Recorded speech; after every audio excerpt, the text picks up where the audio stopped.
Busco un lugar para vivir y descansar, donde no hace falta ni llamar. El Señor bendiga grandemente. Hay alguien aquí. Que el Señor bendiga grandemente. Sí, así me gusta.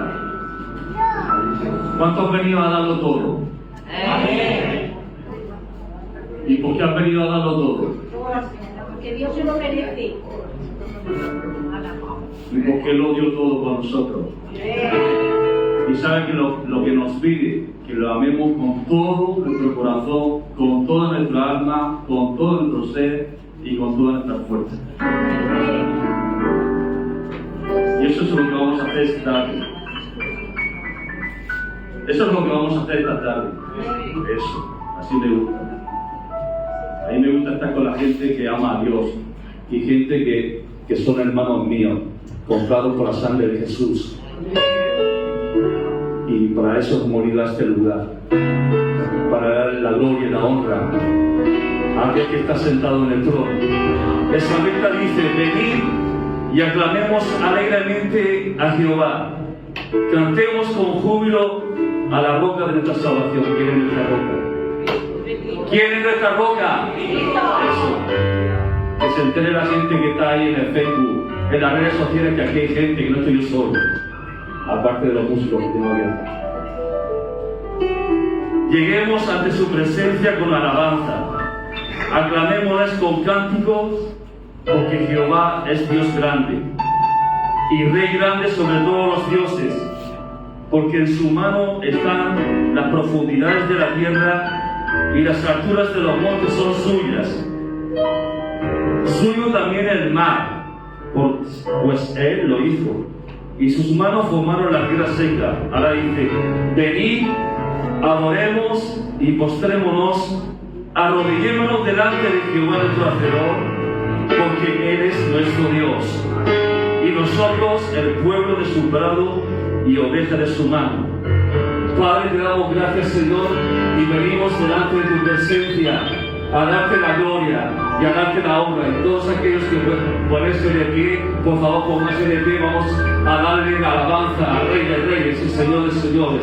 Venimos ante tu presencia, Señor, porque amamos tu nombre, Señor, y queremos honrarte a ti, Jesús. Gracias, Señor. Amamos tu nombre sobre todas las cosas, porque tú nos has dado libertad, tú nos has dado salvación, Señor Jesús. Te damos gloria a ti, Señor.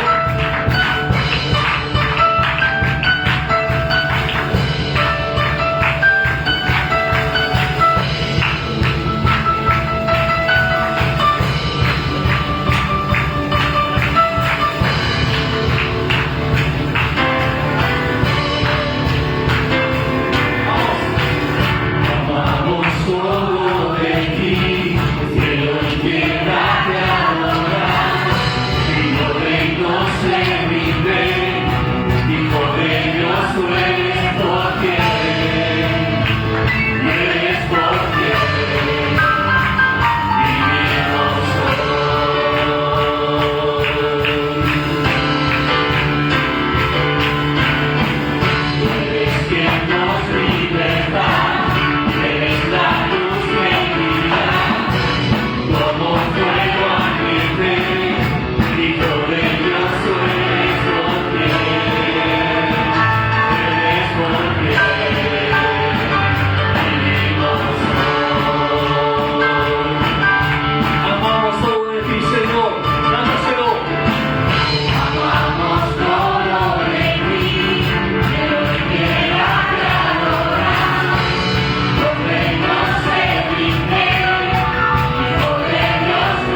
Dios en este lugar.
Padre, venimos a ti, Señor.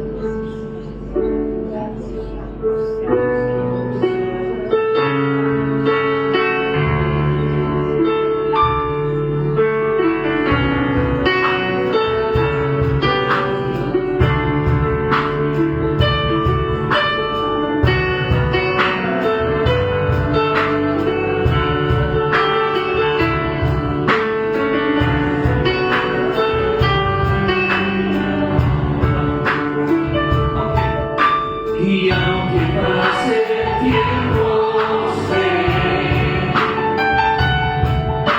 que tus promesas cumplirán y nada aquí se perderá. Y esa es mi seguridad. Tus pruebas de amor, tus pruebas de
y escucho el eco de tu voz, resonando en mi interior. De tus palabras me sostendrán y me dan seguridad. Los velos están caídos.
Gloria a Dios. Dios es bueno, ¿verdad? Dios te ama y quiere lo mejor para ti. Es una necesidad, como hemos cantado, de ir a las aguas a beber esa agua limpia, esa agua pura que nos da vida. Jesús nos invita a hacerlo y nos invita cada día. Cada día necesitamos tener sed del Señor. Esa sed que tenemos cuando hacemos una carrera, sobre todo ahora, en verano. Llegamos a casa, abrimos el frigo, buscando el agua. De esa misma manera debemos buscar el agua que nos ofrece Jesucristo. Es agua que nos da vida, vida eterna sobre todo. Bien, pues en este ambiente de alabanza y de adoración a Dios, vamos a participar de la Santa Cena, de la Mesa del Señor. Vamos a ponernos de pie, por favor, y vamos a leer. Quiero leer el otro pasaje en el libro de Mateo, en el capítulo 26, a partir del versículo 26. Dice: y mientras comían, tomó Jesús el pan y lo bendijo y lo partió, y lo dio a sus discípulos y dijo: tomad, comed, este es mi cuerpo.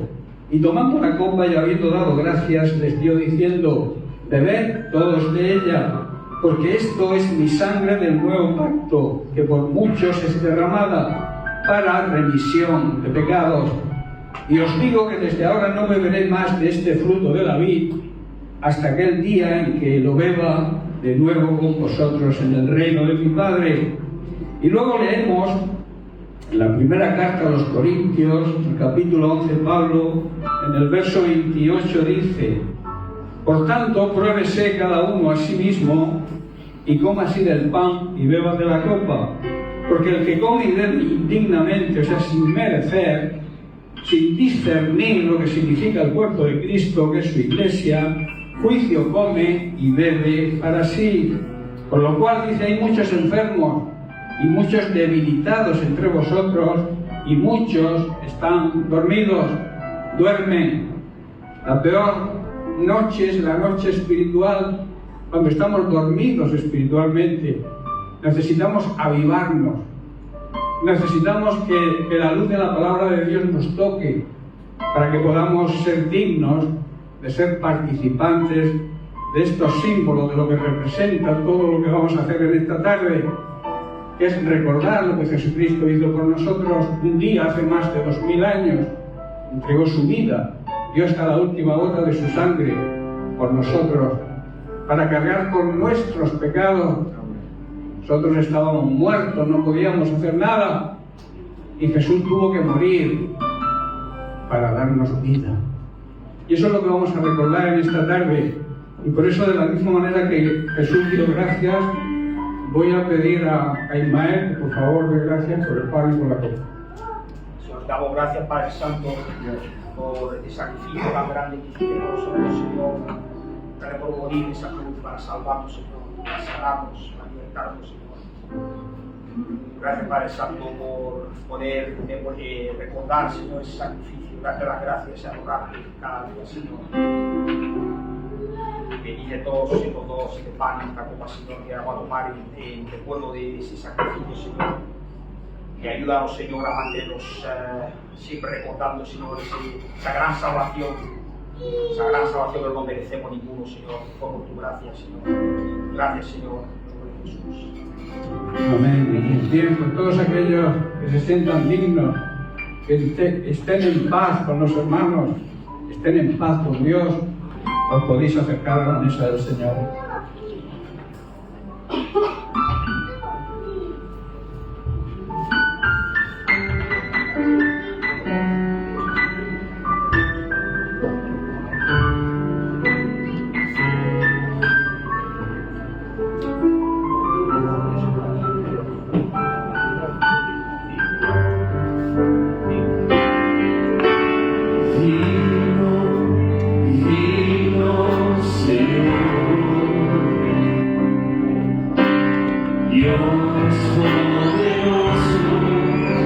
Rey victorioso, sentado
Bien, Padre, te damos gracias, Señor. Te bendecimos y te glorificamos a ti, Señor.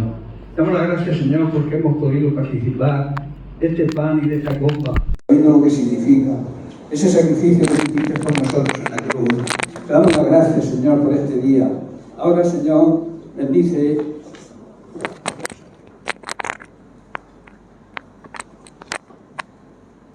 Señor, ayúdame, Señor, ahora a compartir tu palabra, Señor. Que tu palabra sea como algo fresco, Señor, que caiga sobre nuestras cabezas, Señor. Que sea tu palabra, Señor, y que la tierra esté preparada para recibirla, Padre.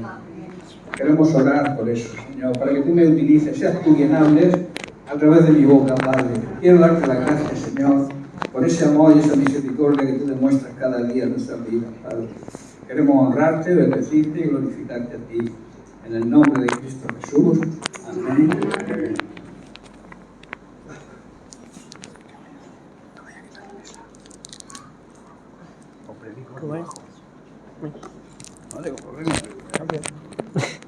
Vamos a mover la mesa.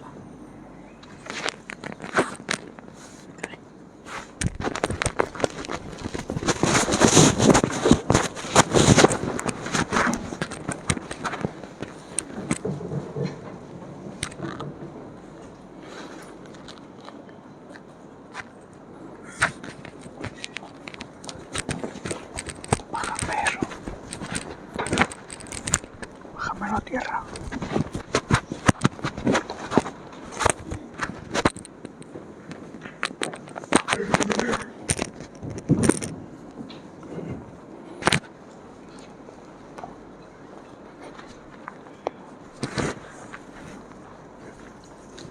Bueno, listo.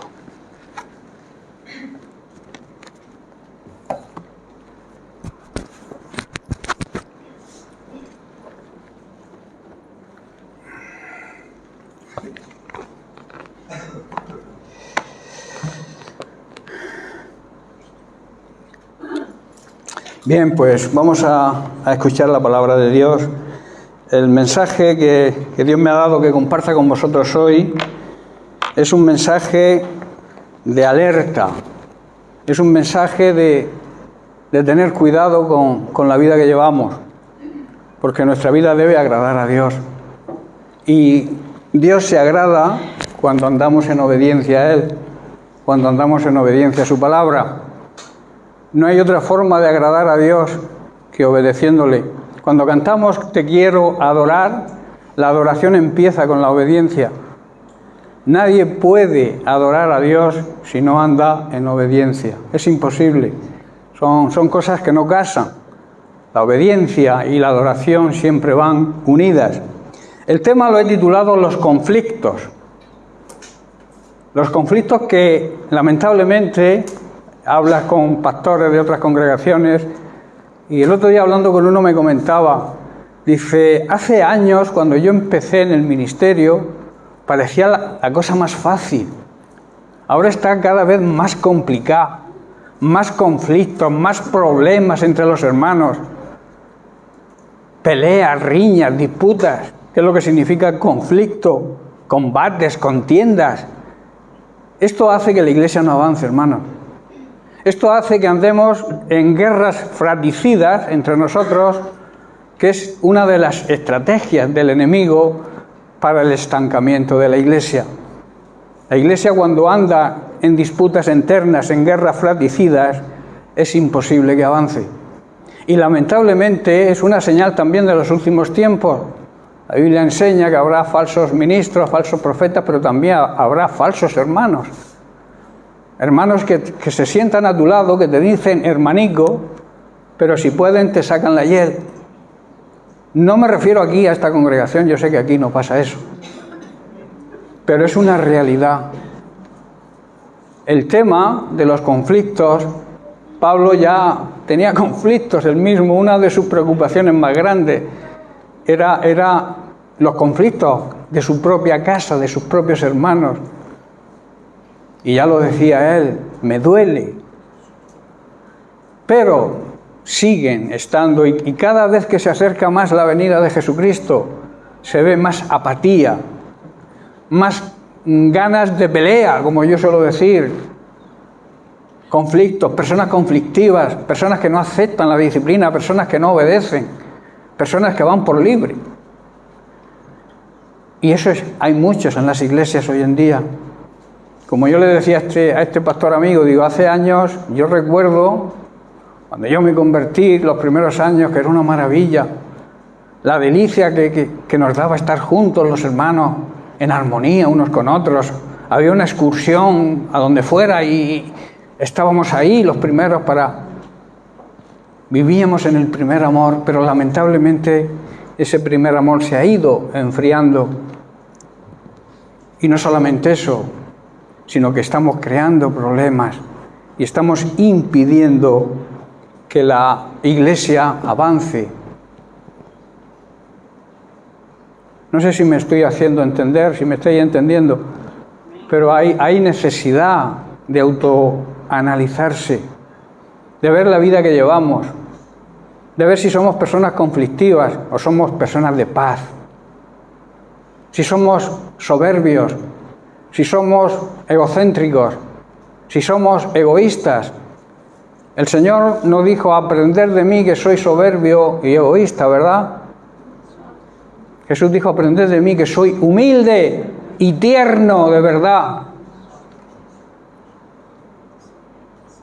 La humildad es, yo siempre lo digo, es una necesidad en la vida de cada cristiano que se llame cristiano. Si no hay humildad, Dios no te puede utilizar. Dios no va a utilizar nunca a un soberbio, a una persona que no acepta sus errores, a una persona que no acepta la disciplina, a una persona que le das un consejo y se enfada y se va de la iglesia. Eso Dios no lo acepta. Y lamentablemente ocurre. Y es una pena, porque Dios quiere restaurar. Dios no ha venido a crear divisiones, ha venido a restaurar a las personas que quieran ser restauradas, que esa es otra. Que hay personas que no, que viven su vida, su aire, aquí lo que yo digo es lo que vale, y si no me enfado. Lamentablemente es una pena que en la iglesia de Jesucristo, esa iglesia por la cual Jesucristo pagó hasta la última gota de su sangre, exista eso, hermanos. Es una pena, es lamentable, pero existe, os lo puedo asegurar. Conflicto también significa que es un momento en que la batalla es más dura y violenta. Problemas de unidad en el espíritu ocasionan conflictos. Cuando no andamos en el mismo sentir, cuando no andamos en la misma visión, en el mismo pensar, en la misma doctrina, eso va a crear siempre conflictos. Por eso Pablo decía que tenemos que estar unidos. La unidad tiene que ser en el espíritu. Podemos estar todos juntos aquí, ¿verdad? Y no haber unidad ninguna.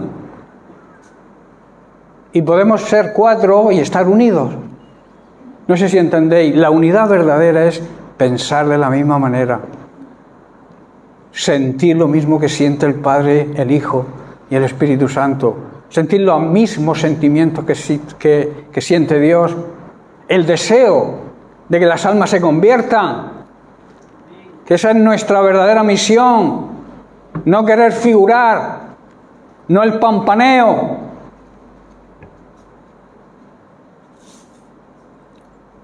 Dios nos ha escogido para anunciar el Evangelio de salvación. Y quizás, si me puede decir, yo es que no estoy preparado para evangelizar, el mejor evangelio que puedes predicar es tu testimonio. Tú puedes ser nuevo, tú puedes llevar poco tiempo en el Señor, pero si ajustas tu testimonio a la palabra de Dios, estás predicando el verdadero evangelio. Pablo en Filipenses capítulo 2, versículos 3 y 4 dice: no hagáis nada por contienda, por conflictos, o por vanagloria, por gloria vana, por orgullo, por ganas de figurar. Eso es lo que está diciendo Pablo.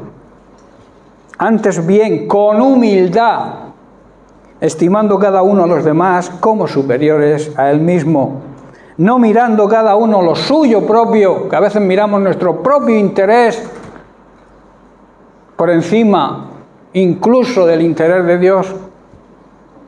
Los conflictos son armas, como he dicho, son artimañas del mismo diablo que usa para destruir la iglesia de Jesucristo y, como he dicho, la pagó a un gran precio, dando su vida por su iglesia.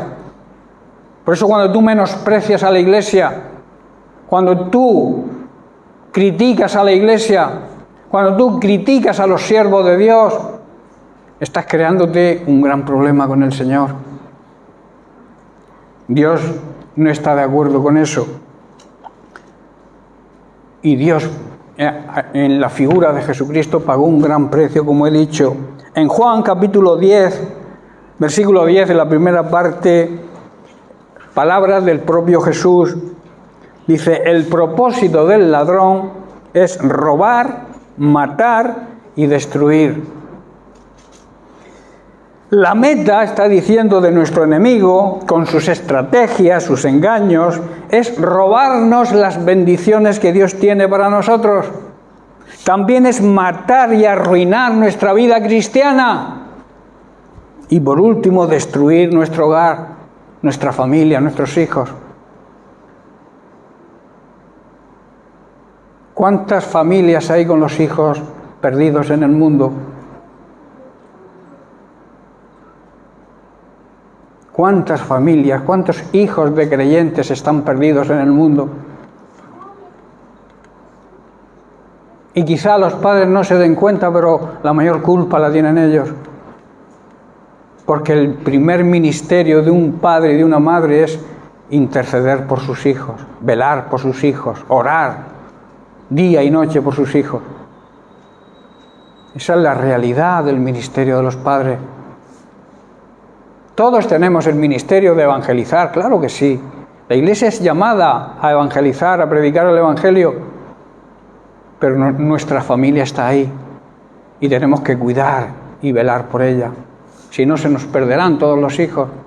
Nosotros seremos muy santos aquí en la iglesia, pero nuestros hijos estarán en el mundo porque no estamos dando un buen testimonio. No sé si me estáis entendiendo. Todo esto lo consigue, hermanos, el diablo consigue que no tengamos las bendiciones de Dios, que nuestra vida cristiana sea una ruina y nuestra familia también. Cuando nos dejamos engañar y andamos en conflictos internos y no miramos lo que Jesús dice a continuación en el mismo versículo, dice: mi propósito es daros una vida plena y abundante. El plan y el propósito de Dios, hermanos, es que mediante seguir a Jesucristo, obedecer su palabra, se pueda cumplir su deseo en nosotros. Porque si no, se va a cumplir el otro deseo, el de Satanás, el del diablo, nuestro enemigo. El Señor quiere que vivamos una vida plena, abundante y llena de bendición. Y Dios nos la ofrece. Nos ofrece vivir la vida eterna. Un anticipo de la vida eterna aquí, porque la vida eterna se empieza a vivir aquí. Y si andas en conflicto y en pelea y en luchas internas, no estás viviendo la vida eterna que Jesucristo te invita y te promete. Por eso vamos a espabilar, hermanos. Vamos a abrir los ojos, no los ojos físicos, los ojos espirituales. Recapacitar, darnos cuenta de la necesidad muchas veces que tenemos que arrepentirnos. Dejar nuestro orgullo, nuestra soberbia, humillarnos ante la presencia de Dios y que el Señor nos pueda restaurar. No hay otra forma. Luego está que Jesucristo instituyó los 5 ministerios, puso autoridades en su iglesia para que se obedezcan a las autoridades de la iglesia. Decidme qué os pasa si desobedecéis a vuestro jefe en el trabajo. ¿Qué os pasa? ¿Que os despide? ¿O qué pasa si no le hacéis caso a la policía? Son autoridades que Dios ha puesto, porque toda autoridad ha sido instituida por Dios, incluso las autoridades en la iglesia, aunque muchos no lo aceptan. Los ministerios que Dios ha puesto en su iglesia es para la edificación del cuerpo de Cristo, que es la iglesia. Es para la edificación, para si alguien se tuerce, enderezarlo. Si alguien necesita un consejo, dárselo. Si alguien necesita ponerse en disciplina, ponerlo. La mayor prueba de amor que existe es la disciplina, que al principio no da gusto, claro que no, ni al que la pone ni al que la recibe. Pero al final dice el apóstol Santiago que la disciplina trae fruto de justicia al que la ha recibido y la ha aceptado. ¿Estáis comprendiendo, hermanos? Pero para eso, hermanos, para reconocer y obedecer la palabra de Dios, necesitamos vivir cerca de Jesucristo. Hay personas que dicen que son cristianas, que siguen a Cristo, pero lo siguen de lejos. Y si tú sigues a Jesucristo de lejos, no lo vas a conocer nunca. Porque para conocer a alguien tienes que vivir cerca de ese alguien. Para saber cómo es una persona tienes que convivir con ella. Para saber cómo es Jesucristo, lo que piensa, lo que te manda, tienes que vivir cerca de Él. Si no hay cercanía con Jesucristo, si no hay cercanía con su palabra, es imposible que nuestra vida cristiana dé fruto. Por mucho que nos empeñemos. Jesús mismo nos dice que la única manera de vivir la vida eterna, dice, es conocerte a ti, al único Dios verdadero, conocerlo de cerca. ¿Cómo se conoce a Dios de cerca? Conociendo a Jesucristo. ¿Cómo conocemos a Jesucristo? Conociendo su palabra. Porque Jesucristo es el verbo, es la palabra hecha un ser humano. Y si tú no vives cerca de la palabra, andarás en conflictos, andarás en disputas, en peleas, en mírame a mí, que tú me has dicho, que yo te dije, y nunca avanzarás como persona o como creyente. Estarás estancado toda tu vida. Y al final, que es lo lamentable, la vida de esas personas acaba en ruina. Ruina espiritual y también de la otra. Porque Dios bendice al que le obedece. Un hijo desobediente, ¿qué recibe del padre? El padre lo ama, claro que sí, aunque los hijos sean desobedientes. Los padres amamos a nuestros hijos. Dios ama a las personas desobedientes. Claro que las ama. Pero tienen que reaccionar. Para ser receptivos a la bendición y al amor de Dios, tienen que entregar su vida a Dios. Si tú quieres recibir la bendición de Dios, no basta con decir que eres cristiano o decir que lo amas. El problema muchas veces es que no amamos a Dios y por eso hacemos lo que nos da la gana, porque no amamos de verdad al Señor. Si lo amáramos, muchas de las cosas que hacemos no las haríamos. Vida eterna es conocer de verdad al único Dios verdadero. Vida eterna es conocer de verdad a Jesucristo como el enviado por Él. Vida eterna es conocer de verdad la palabra de Dios. Eso es vivir la vida eterna. Es muy sencillo, pero hay que ver lo que cuesta aplicarlo a nuestra vida. Son 3 cosas muy sencillas: conocer la verdad del único Dios verdadero, conocer de verdad a Jesucristo como el enviado y conocer su palabra. Si tú andas cerca de Cristo, andarás lejos de conflictos, andarás lejos de pecado. Cuanto más te acerques a Jesucristo, más alejado estará de la desobediencia y del pecado. Como he dicho, esto significa estar en una cercanía con el Señor, y si andamos cerca de Él, le obedeceremos. Si andamos lejos, ¿sabéis por qué Pedro negó a Jesús? Al que poco antes le había dicho: Señor, te seguiré a la cárcel, incluso estoy dispuesto a dar mi vida por ti. Y al poco rato lo negó 3 veces. ¿Por qué? Porque la Biblia dice que siguió al Señor de lejos, junto con otros discípulos. Donde tenía que estar cerca de Cristo, se apartó y entonces pecó. ¿Cuántas veces negamos al Señor porque no estamos cerca de Él, porque no vivimos en esa cercanía que necesitamos vivir? En Proverbios capítulo 17, versículo 14, dice lo siguiente, la sabiduría de Salomón: iniciar una pelea, iniciar un conflicto, es romper una represa.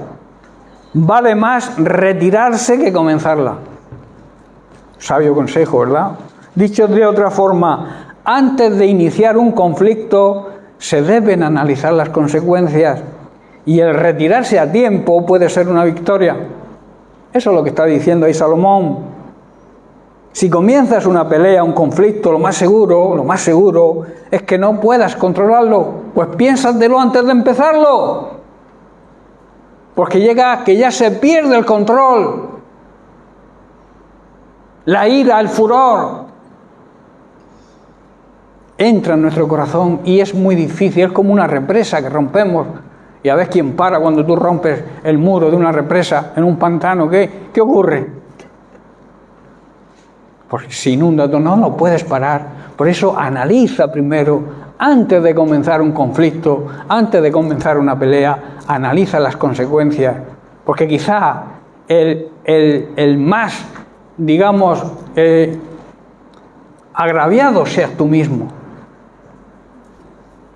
La soberbia, hermanos, y el orgullo impiden muchas veces dar marcha atrás cuando se inicia una pelea, un conflicto. Como he dicho, son armas, los conflictos son armas, son maquinaciones que el enemigo usa contra los cristianos, porque no quiere que la Iglesia de Jesucristo avance. Hay 3 cosas, 3 motivos que nos llevan a un espíritu de contienda, a un espíritu conflictivo, a ser personas conflictivas. La primera es nuestra boca. Las palabras equivocadas que se hablan en el momento equivocado, sin duda pueden provocar una tormenta de fuego, y lo más seguro es que acabemos quemándonos nosotros mismos. En Proverbios capítulo 6, versículos 17 al 19, hay cosas que el Señor odia, aborrece. Los ojos altivos, la lengua mentirosa, las manos derramadoras de sangre inocente, el corazón que maquina pensamientos inicuos, los pies presurosos para correr al mal. Y el verso 19 dice: el testigo falso que habla mentiras y el que siembra discordia entre los hermanos, el que crea disputas entre los hermanos. Dios odia y aborrece cuando miramos con arrogancia, con desprecio, como si te debiéramos algo. Hay personas que miran así, te miran con un descaro. Y eso Dios lo odia, hermano. Los ojos altivos Dios no los acepta, los aborrece. También aborrece la mentira cuando mentimos. Cuando matamos espiritualmente a personas inocentes con nuestra forma de vivir, con nuestra actitud, con nuestra forma de comportarnos, muchas veces matamos a la gente que de alguna manera son nuevos quizás y se fijan en ti. Cuando actúas de esa manera creando conflictos, lo estás matando. Estás matando a personas inocentes, espiritualmente hablando. Y también cuando matamos, cuando mentimos, Dios aborrece la mentira. Y también cuando nuestra intención es hacer daño. Muchas personas les gusta hacer daño. Les encanta hacer daño a los demás. Cuando testificamos con falsedad y nuestra vida cristiana es una mentira. Cuidado con eso, que muchos creen que viven la vida cristiana y su vida es una mentira. Que ellos mismos se creen, que eso es lo lamentable. Pero hay que abrirle los ojos. Y para eso estamos nosotros. Pero tenéis que aceptar la autoridad que Dios ha depositado en nosotros. ¿Qué quiere un padre de un hijo? ¿Qué quiere? No, lo mejor. El pastor, el ministerio auténtico, tiene corazón de padre. Y cuando le llama la atención a un hijo, es porque lo ama. ¿Sabéis la diferencia entre el asalariado y el buen pastor? La reacción cuando ve venir el lobo. Que el pastor se pone entre el lobo y la oveja para defenderlo. El asalariado sale corriendo. Esa es la diferencia. Y debemos apreciar cuando hay buenos pastores en las congregaciones, que lo hay. Y hay pastores que velan por las ovejas. Hay pastores que se levantan todas las mañanas muy temprano a orar por cada una de sus ovejitas, porque tiene que dar cuenta de cada una de ellas. Y eso muchas no saben apreciarlo, no saben valorarlo, por orgullo personal, por interés propio, por egocentrismo. Pues aquí estoy yo con mi ministerio. ¿Qué ministerio? Si los ministerios tienen que reconocértelo, y tiene que reconocértelo tu autoridad espiritual, si no, no hay ministerio. Que entendamos la palabra de Dios, que a veces no lo entendemos, nos creemos sabios y no sabemos de la misa a la mitad, como se suele decir. Los ministerios tienen que reconocerlo la Iglesia, y en especial la autoridad espiritual que Dios ha puesto en esa Iglesia. Si no, no existe ningún ministerio. Pablo tuvo ministerio, le encargó el Señor un gran ministerio, ¿verdad? Ir a predicarle a los gentiles cuando perseguía a los cristianos, y tuvo el encuentro personal con Cristo. Se convirtió de ser el mayor perseguidor de la Iglesia en el mayor apóstol que ha tenido Jesucristo, escritor de media Biblia. Y cuando Saulo le dijo: Señor, ¿qué tengo que hacer? Vete a la ciudad que se te dirá lo que tienes que hacer. Y allí envió Dios a Ananías, a la autoridad espiritual, para confirmarle su ministerio. Dios siempre hace las cosas igual. Y si no quieres entenderlo, es tu problema. Pero Dios actúa así. Actuaba entonces, sigue actuando ahora y actuará siempre así, porque Dios no cambia. Dios es el mismo. Lo entendamos o no lo entendamos.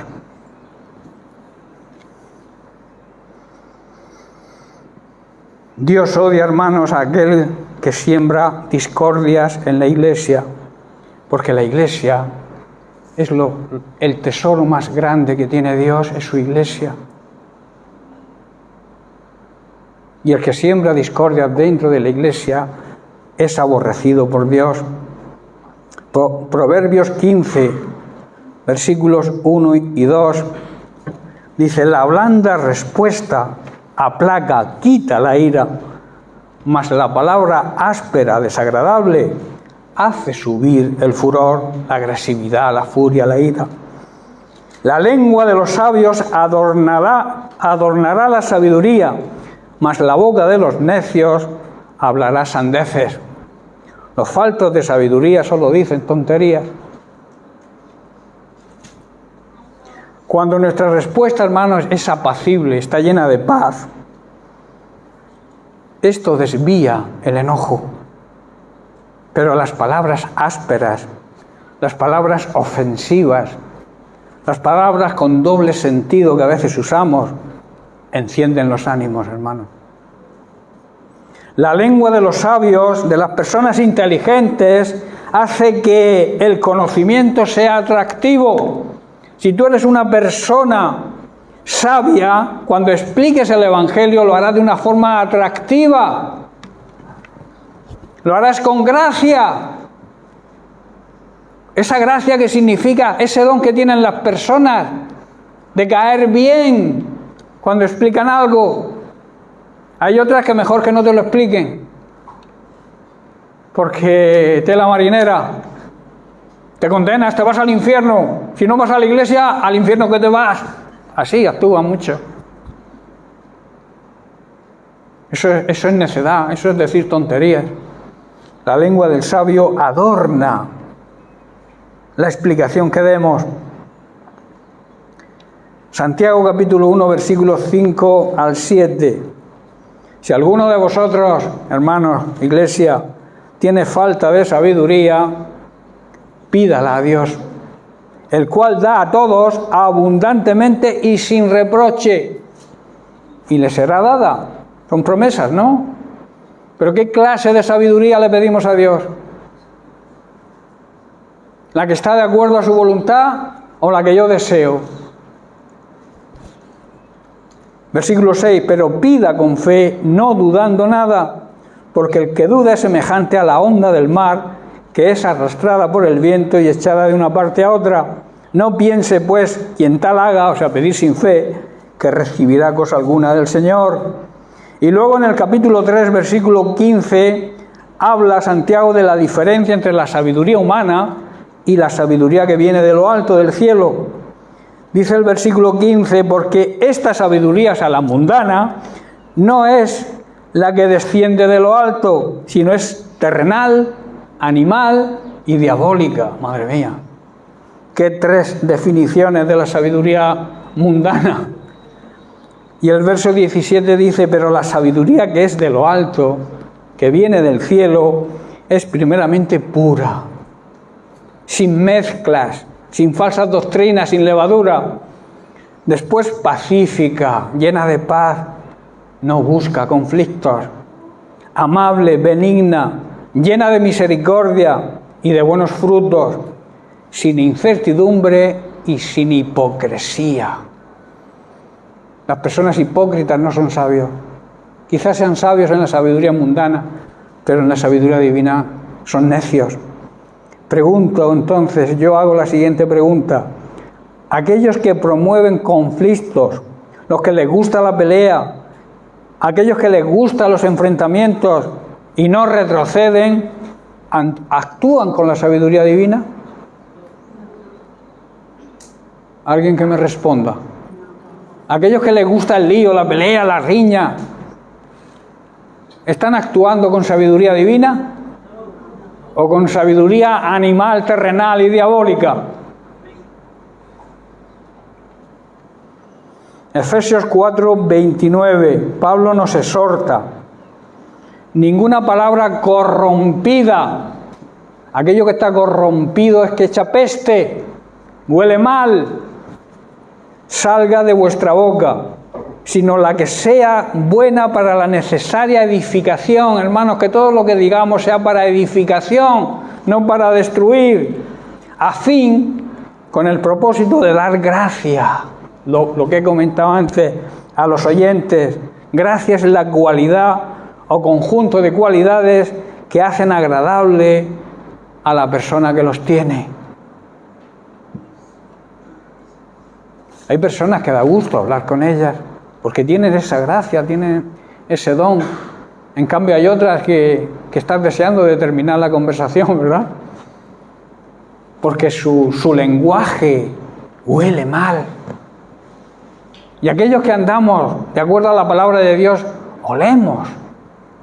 Y como un predicador que oía el otro día, tenemos que oler a Cristo. Que el perfume de Cristo salga de nosotros hacia los demás. Ese es el perfume que atrae a la gente, el perfume de Cristo. ¿Qué perfume usas? Y no me digas Paco Rabanne o... ¿Qué perfume estamos usando?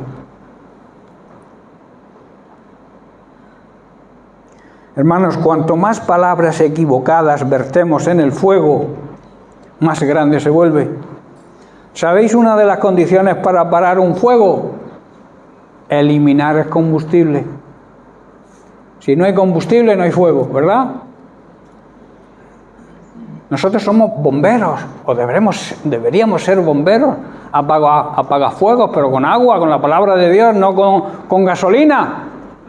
Con gasolina de conflictos, que es lo que crean los conflictos, es la simbología de la gasolina, echándola en un fuego.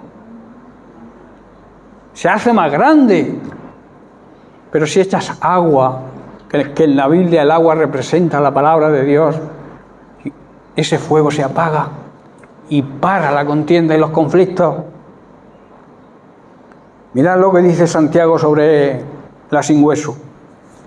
Capítulo 3, versículo 5. Así también la lengua es un miembro pequeño, pero se jacta de grandes cosas. He aquí cuán grande bosque enciende un pequeño fuego. Y la lengua, dice, es un fuego, un mundo de maldad. La lengua está puesta entre nuestros miembros y contamina todo el cuerpo. Con lo pequeñica que es, ¿eh? E inflama, añade, la rueda de la creación, que quiere decir destruye, arrasa, echa a perder toda nuestra vida. Si le damos rienda suelta, ella misma, dice, es inflamada por el infierno. ¿Qué quiere decir? Este incendio, este fuego viene del mismo infierno. Lo que provoca la lengua cuando no sabemos controlarla. Dice Salomón en Proverbios 26:20. El libro de Proverbios enseña mucho, ¿eh? Sin leña se apaga el fuego. Y donde no hay chismoso, cesa la contienda, cesan los conflictos. Donde no hay personas conflictivas, no hay problemas, no hay enfrentamientos, no hay conflictos. ¿Dónde están los conflictos? Donde están los conflictivos, los que les gusta la pelea, la guerra, la riña, la contienda. Hermanos, el chisme, aunque sea verdad, trae graves consecuencias. Pero cuando el chisme es mentira, se convierte en calumnia, cuyas consecuencias suelen ser devastadoras. La calumnia devasta, destruye la iglesia. Y entonces se producen los grandes conflictos y el más grande de todos, la división. Hermanos, aquel que quiera dividir la iglesia tiene el espíritu del anticristo. Porque ese es el propósito del enemigo, crear división en la iglesia. Grupicos por aquí, grupicos por allá, yo sigo a este, yo sigo a aquel. Y entonces el diablo va cargándose grupico a grupico. Pero donde esté la iglesia unida de verdad, en el mismo sentir, cuando se ore en el mismo sentir. No, hay quien ora predicando, hermanos. Hay quien ora predicando, porque tiene ansia de púlpito. Ora como hay que orar, pidiendo por la necesidad de tu iglesia, porque la iglesia avance, porque la iglesia salga a evangelizar, para que se conviertan nuevas almas. Ora por eso y no critiques en la oración a nadie. Hay oraciones que yo cuando las oigo me saldría de la iglesia, de ver la hipocresía. Predican juicio. Y hay que orar con humildad, que es la base, como he dicho, de la vida cristiana. Sin humildad Dios no te va a utilizar ni para barrer la iglesia.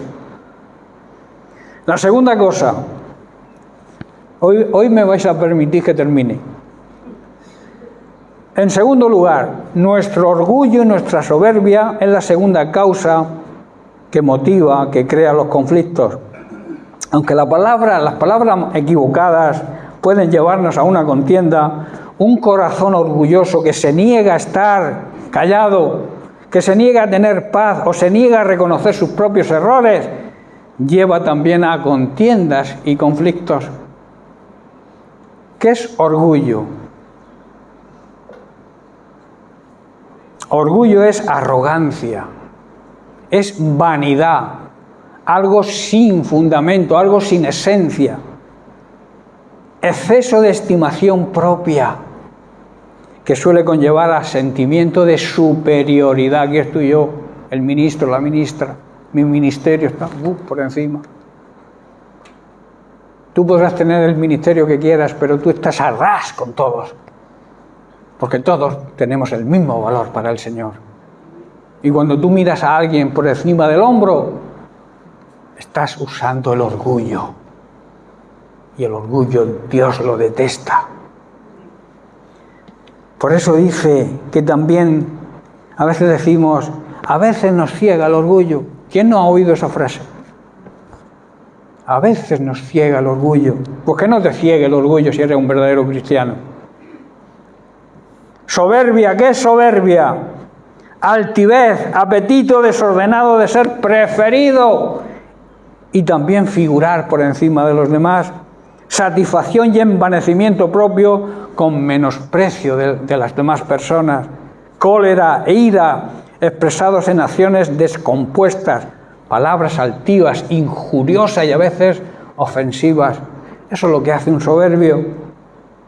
Hermanos, el orgullo y la soberbia exige que tengamos siempre la última palabra, ¿verdad? Como decía un matrimonio, la última palabra la tengo yo. Sí, mi amor, le decía a su esposa. Claro, él tenía la última palabra. El orgullo, como he dicho, y la soberbia hace y nos va a conducir a la destrucción. Seguimos en Proverbios, capítulo 16, versículo 18. Dice, antes del quebrantamiento es la soberbia, y antes de la caída la altivez de espíritu. Dicho de otra manera, la soberbia va por delante a la ruina, y el orgullo va por delante al fracaso. Lo contrario al orgullo y la soberbia, ¿qué es? La humildad. ¿Qué es humildad? Es la virtud que consiste en el reconocimiento de nuestras propias debilidades y limitaciones y en obrar de acuerdo con ese conocimiento, que a veces no nos enteramos de que tenemos debilidades, de que tenemos cosas que no controlamos y también que en algunas veces, en algunos casos no tenemos razón, aunque nos apestillemos ahí a decir que sí. Y en el tema espiritual, humildad significa reconocimiento de nuestra dependencia de Dios. Dependemos de Dios en todo. Si tú te crees que eres suficiente, estás pecando de falta de humildad. Porque sin Dios no eres nadie, ni yo tampoco. En cambio, con Él lo somos y lo tenemos todo. Por eso Jesús dijo en Mateo 11, 29, llevad mi yugo, que quiere decir unirse a mí y aprended de mí, que soy manso y humilde de corazón, y entonces hallaréis descanso para vuestras almas. Hermanos, debemos unirnos al Señor. Unirse al Señor significa tener la misma visión, el mismo sentir, el mismo propósito, la misma meta que tiene Jesús. Dejar que Él nos enseñe a través de su palabra y con la guía del Espíritu Santo a ser humildes. Él quiere enseñarnos a ser humildes y tener un corazón tierno como Él lo tiene. De esta manera podremos descansar, hermanos. Nuestra alma descansará, nuestro espíritu descansará. No tendremos ganas de conflictos ni de contiendas que al final nos harán daño a nosotros mismos, los primeros, y luego a la Iglesia de Jesucristo, que como he dicho, Jesús pagó un gran precio por ella. Dios nunca va a utilizar a ninguna persona orgullosa y soberbia en su obra, pero sí le agrada y utiliza a aquellos que son como Jesucristo, que imitan a Jesucristo y son humildes de verdad. Por último, la tercera causa o motivo que provoca conflictos son nuestras opiniones, queremos que nuestras opiniones prevalezcan sobre las otras, las de los demás. A menudo podemos entrar en conflicto al tratar de convencer a otros que nuestras opiniones son la verdad. Incluso, escuchar bien, incluso por encima de la verdad absoluta que es Cristo. No sé si lo habéis entendido. Quieren imponer su opinión incluso por encima de lo que dice la palabra de Dios. Y eso crea conflictos, claro que crea conflictos. Pablo en Romanos 12:16 dice: unánimes, mismo sentir entre vosotros, no altivos, asociándose con los humildes. No seáis sabios en vuestra propia opinión. Hermanos, cuando nos demos cuenta de que tenemos mucho que aprender y que tenemos que dejar que nuestras opiniones sean filtradas por la palabra de Dios y que a través del Espíritu Santo nos pueda mostrar si estamos en la verdad o no, si son correctas a la luz de la palabra, y entonces comenzaremos a obtener el conocimiento que necesitamos para vivir en el orden y en la sabiduría de Dios. Proverbios capítulo 18, verso 2. Vamos a hacer un gran repaso de Proverbios, Yo es que me gusta basar lo que predico sobre la palabra de Dios, por eso nombro muchos versículos. No es lo que yo opino, es lo que la palabra de Dios dice. Dice: no se complace el necio en la inteligencia, en ser sabio. El necio se complace en imponer y en manifestar su propia opinión. Él le da igual que tenga la razón o que sea verdad lo que dice, pero él quiere imponer su propia opinión. Al necio no le gusta comprender, sino expresar su opinión. Imponer sus opiniones, caiga quien caiga. El necio, el falto de sabiduría, no tiene deseos de aprender. Se cree sabio. Solo le importa presumir de lo que supuestamente sabe, que igual no sabe nada. Pero él presume, ¿verdad? El enemigo siempre intentará, hermanos, infiltrarse en nuestras vidas con conflictos y contiendas. Debemos tomar, y esto es un consejo, y daros ánimo para que reaccionemos, tomar la decisión de honrar a Dios, evitando y resistiendo los conflictos, y persigamos la paz, hermanos. La paz entre los hermanos es algo necesario. La Biblia dice que seguid la paz con todos y la santidad, sin las cuales nadie verá al Señor. Y está hablando de dos formas de ver actuar al Señor en tu vida, en este momento, en esta vida, y luego verlo en la eternidad. Si no vivimos en paz con los demás, si no vivimos en la santidad que Dios nos requiere, no podremos ver a Dios actuando en nuestra vida, ni lo podremos ver luego cuando partamos de esta tierra. Quiero, aparte de esta recomendación de Hebreos 12:14, también lo que el apóstol Pedro dice: apartarse del mal y hacer el bien, busca la paz y persíguela. Busca la paz siempre, hermano. Evita las contiendas, los conflictos. Si surge algo, intenta apagar el fuego. Reconcíliate. Busca la paz con todos aquellos que tú creas que quizá no te quieren, pero es igual, tú tienes que buscar la paz con todo el mundo. También dice Pablo en Romanos 12: no paguemos a nadie mal por mal, procuremos hacer lo bueno a los ojos de todo el mundo. Romanos 12, 17, 18. Si es posible y en cuanto dependa de nosotros, vivamos en paz con todos. Busquemos, hermanos, siempre la paz. También aconseja: no busquemos vengarnos, amados hermanos.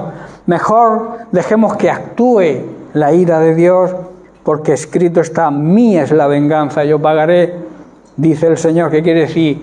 Tranquilos, vivir en paz, que yo, si vivís en el orden de mi palabra, os haré justicia. No te vengues por tu propia cuenta, deja al Señor que aplique su justicia. ¿Sabes lo que significa ser justo?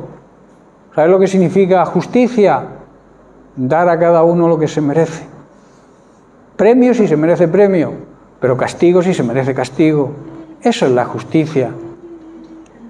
Debemos pedirle a Dios, hermanos, ayuda y sabiduría para evitar todo tipo de conflictos y contiendas en las iglesias, ser sabios en nuestras palabras y opiniones, saber refrenar y controlar nuestra lengua, someternos a la voluntad de Dios en cualquier situación que afrontemos, evitar todo tipo de conflicto. La Biblia, la palabra de Dios enseña y nos ordena en Hebreos capítulo 13, versículo 17. A ver si entendiéramos esto alguna vez. Obedeced a vuestros pastores y sujetaos, que quiere decir aceptar su autoridad, porque los ha puesto Dios. Sujetar no es que el pastor te sujete, eres tú quien debes sujetarte al pastor. Es lo mismo que en el matrimonio, el sometimiento de la esposa al esposo. El esposo no es nadie para someter a la esposa, es la esposa quien voluntariamente se somete cuando el varón, el esposo, está sometido a Dios. Por aquí ocurre lo mismo. Los pastores que están instituidos, puestos por el Señor, deben ser respetados y se debe aceptar su autoridad. Lo mismo que aceptamos las autoridades del mundo.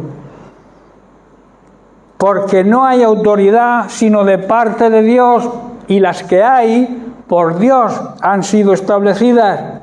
De modo que quien se opone a la autoridad, a lo establecido por Dios resiste.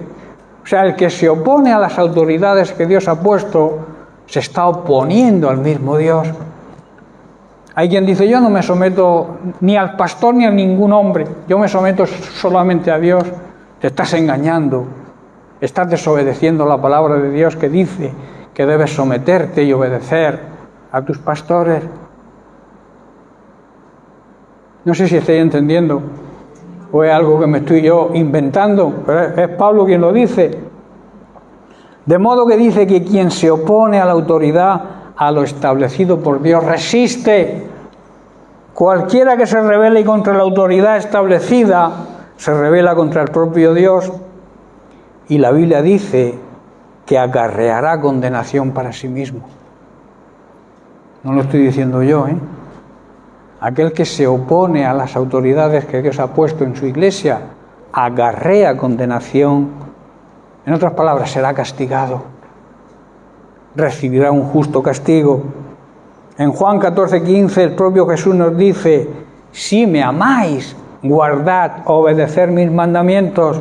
Hermanos, si realmente amamos a Dios, lo demostraremos con la obediencia a su palabra. Es una realidad y una verdad que nadie puede negar. Estoy terminando, que muchos creyentes desobedecen a Dios no de una forma deliberada, sino sencillamente porque no lo escuchan. No escuchan la voz de Dios. La tienen apagada escuchando otras voces que abundan hoy en día lamentablemente, y sobre todo escuchando la peor voz que a veces escuchamos, que es nuestra propia voz, llena de intereses personales y de vanagloria y orgullo y soberbia. El problema es que Dios nos ha dejado su palabra con sus órdenes y mandamientos, pero si no le prestamos atención y la obediencia necesaria y priorizamos nuestra propia voz llena de egocentrismo y de egoísmo, no recibiremos sus bendiciones y el diablo vencerá destruyendo nuestras vidas. Se cumplirá el propósito del diablo, no el propósito de Jesús, que quiere que tengamos vida plena y abundante ya aquí en esta tierra. Muchas veces esa desobediencia no es una desobediencia, digamos, obstinada. La realidad es que se desobedece a Dios porque no le amamos de verdad. Ese es el verdadero problema.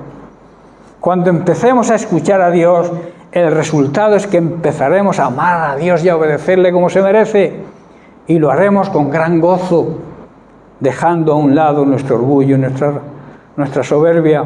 Quiero terminar con una buena noticia. No sé si la predicación de hoy es buena noticia o ha caído en buena tierra, pero yo quiero daros una buena noticia que viene en la palabra de Dios. Son palabras de nuestro Dios en boca del profeta Isaías y que son de aplicación hoy para la Iglesia. Dice Isaías capítulo 1, versículo 16, lavaos y limpiaos, quitad la iniquidad de vuestras obras delante de mis ojos, dejad de hacer lo malo. Versículo 17, aprended a hacer el bien, buscad el juicio, restituid al agraviado, que quiere decir que debemos pedir perdón si hemos ofendido a alguien o nos hemos comportado mal, debemos pedir perdón, restaurar al agraviado, hacer justicia al huérfano, amparar a la viuda. ¿Qué significa esto? Que debemos dedicarnos a nuestro verdadero ministerio, servir a Dios y a los demás, a los que lo necesitan. Y luego tenemos la gran promesa en el versículo 18, venid luego, dice el Señor, y estemos a cuenta. Si vuestros pecados fueran como la grana, como la nieve serán emblanquecidos. Si fueran rojos como el carmesí, vendrán a ser blancos como la lana. La promesa del perdón, hermanos, pero antes tenemos que lavarnos, limpiarnos, aprender a hacer el bien, aprender a hacer las cosas como Dios manda. Si somos necios y tercos y no aplicamos esta palabra, nunca recibiremos la promesa. Pero si realmente somos guiados por el Espíritu Santo y por la sabiduría divina, la aplicaremos a nuestra vida, nos arrepentiremos, pediremos perdón, si somos conflictivos, y seremos restaurados, que es lo que el Señor quiere, y estaremos a cuentas con Dios. Hermanos, Dios nos quiere restaurar, pero eso depende de nosotros. Si tú quieres ser restaurado, tú tienes que dar el paso. Si tienes que arrepentirte, arrepiéntete. Si tienes que pedir perdón, pide perdón, y así estarás a cuenta con Dios. Dios no puede cumplir sus promesas si nos mantenemos tercos en nuestras ideas, aunque sepamos que están equivocadas. No dejemos, por tanto, que nuestro orgullo, nuestra soberbia nos venzan y nos destruyan. Seamos humildes y seamos sabios. Termino con 1 de Pedro, capítulo 5, verso 5. Dice, revestíos de humildad, porque Dios resiste a los soberbios y da gracia a los humildes. Dios se opone, le hace frente a los orgullosos y soberbios, pero presta su ayuda a aquellos que son humildes. Amén. Bien, pues hasta aquí la palabra de Dios que os traía hoy. Espero que haya caído en buena tierra, que podamos ponerla por obra, aplicarla a nuestra vida para que dé el fruto deseado. Que Dios les bendiga.